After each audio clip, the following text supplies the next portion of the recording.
Well, welcome to the next WEHM Building a Better Community. And it's my pleasure to welcome to the Zoom, the virtual studio, so to speak. I want to welcome members of a terrific organization here that have done a great job here on the east end of Long Island and really all over the globe. I want to welcome from Generation SOS, Jim Hood and Robin Aviv. Robin and Jim, how are you?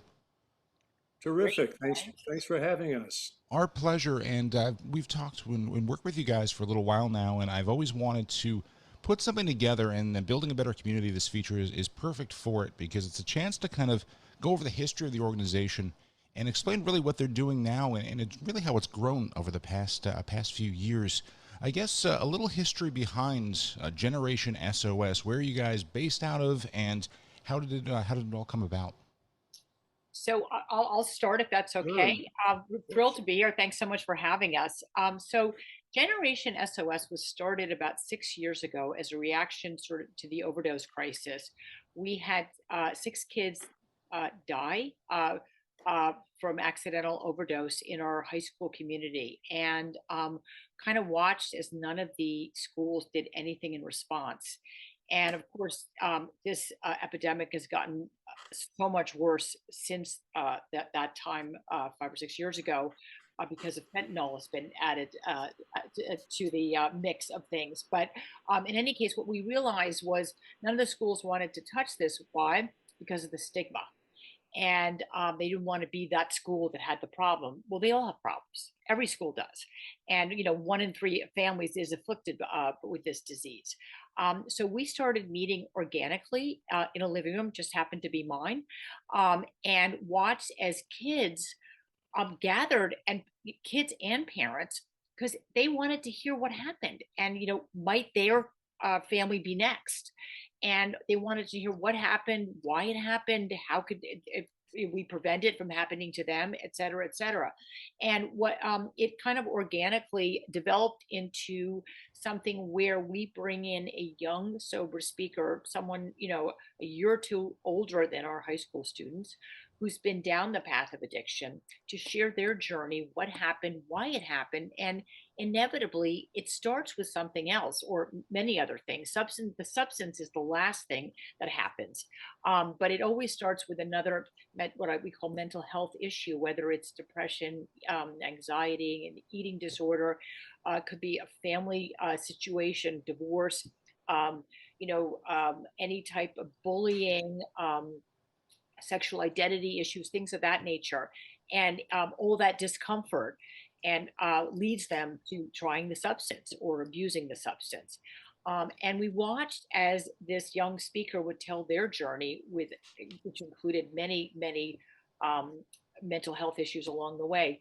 And we watched our audience just be mesmerized. You could hear a pin drop, and and they realized, that they share so many of these same issues that led up to the substance misuse. And then the speaker has a Q&A after they're done speaking about their journey, and that's where the real magic happens, where kids ask questions that they would never ask in a school environment, or with a teacher or a nurse or a doctor.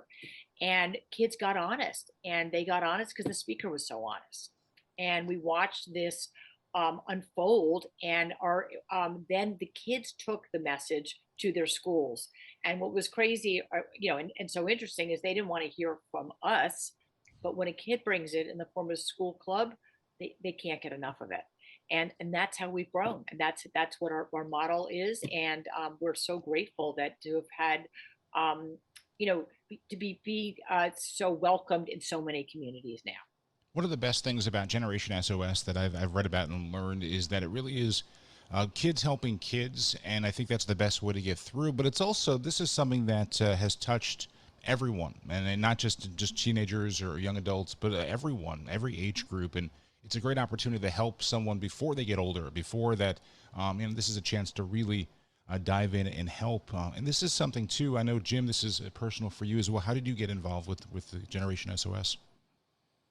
Well, I met Robin just about 6 years ago when she started kind of a predecessor version of this organization.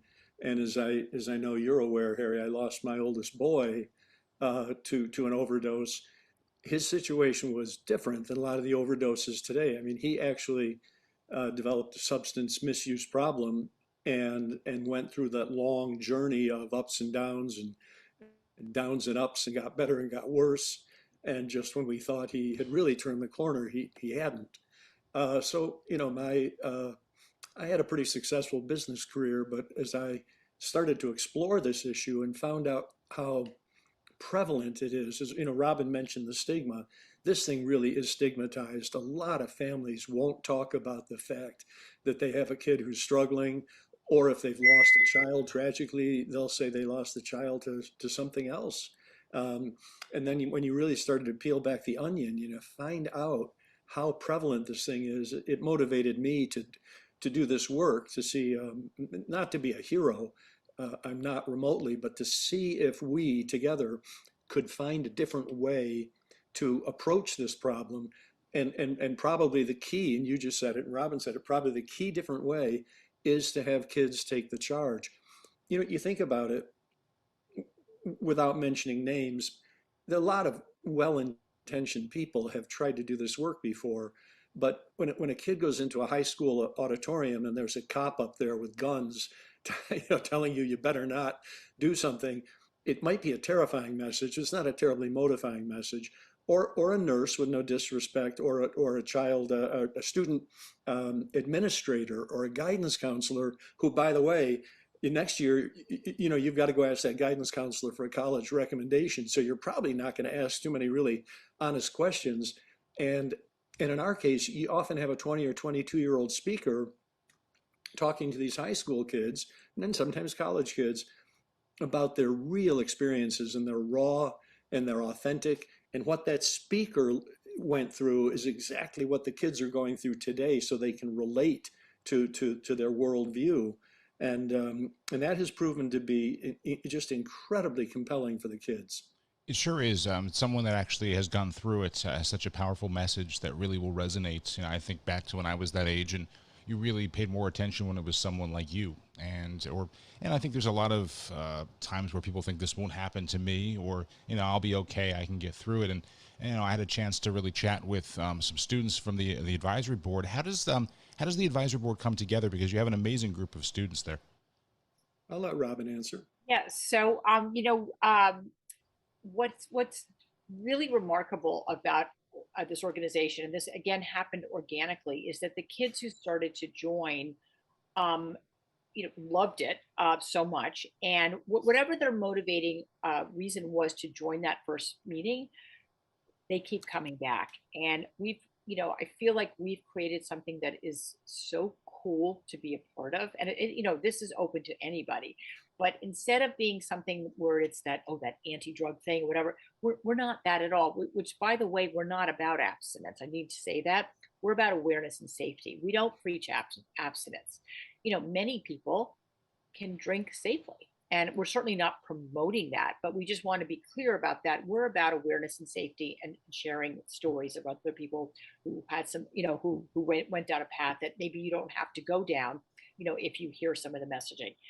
But anyway, so these kids started to come, they loved it, and they invited their friends. And that's really, it's entirely by word of mouth. And then as you sort of talk about before we went live here, is that during the pandemic, we, like many other organizations, went right to Zoom. And for us, it was a way to get just to sort of catapult us. So, because instead of being sort of in smaller communities where we had a representative in a school or such, we were able to reach people on a national level.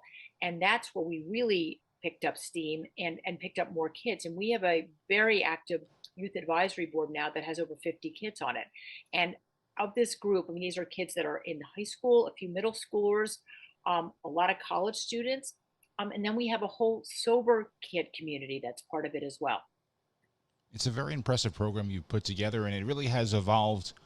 I mean, there's a lot of work behind it, so I say this really respectfully, almost organically, though, because you've watched it grow literally from a living room meeting to all over, I want to say, the globe with Zoom and different meetings. And it's nice to see where they're creating chapters pretty much everywhere at different schools. You know, I've spoken to students that will work with you guys that have brought it to their school where there was nothing before. And you're right, the schools are more apt to have a student idea rather than kind of a professional organization come in. Where would you like to take this? I know you guys do a lot of different events during the year too to promote Generation SOS. How do you see this organization growing? Because it's already grown leaps and bounds in the past few years. It has, and we just want to continue to do that. You know, Zooms are terrific, but we've learned it's also helpful to have a presence on the ground. Each of the last 3, 4 years, I think we've had some kind of an event out, in the Hamptons or the East End or Amagansett, um, and we get into schools. Once we have a physical presence, sort of boots on the ground, we get into teen centers, we get into churches and synagogues, we get into schools. It's hard to do all of that digitally. So it's a little bit of a combination of growing digitally, which includes social media and website toolkits, informative stuff, but expanding so we would have physical representation, maybe in the top 100, maybe the top 500 cities in time. And admittedly, that sounds grandiose, but that model exists in the nonprofit world. I mean, just about every town in America has someone who volunteers for the American Cancer Society or American Heart Association. And unfortunately, this problem sort of makes that same list of magnitude and impact and devastation just for younger people. So we continue to grow in many different shapes and forms. If you're a parent or an adult who knows someone that they'd like to help but hasn't, they're not sure what to do, what would you suggest to them, and how could they get involved or ask for help from Generation SOS? The easiest thing, you can go on the website and that will sort of provoke ideas, but probably even easier is to send an email to info at generationsos.org. No periods after the SOS in an email address, right? Just info at generationsos.org, and just say, what your connection is or what you might be interested in, and somebody on the team will get back to them right away. Very good. Well, you're doing amazing work, and it's great to see it grow over the past few years. And we're proud to be a part of it and bring even more to the community and kind of spotlight you guys this month. So, congratulations, Rob and Aviv. Jim Hood, thank you so much for joining me. Generation SOS, all the details. Generation SOS, all the details are on the screen, and we'll get to send everyone there to our Facebook page and our social media to promote this as well. Thank you so much for your time.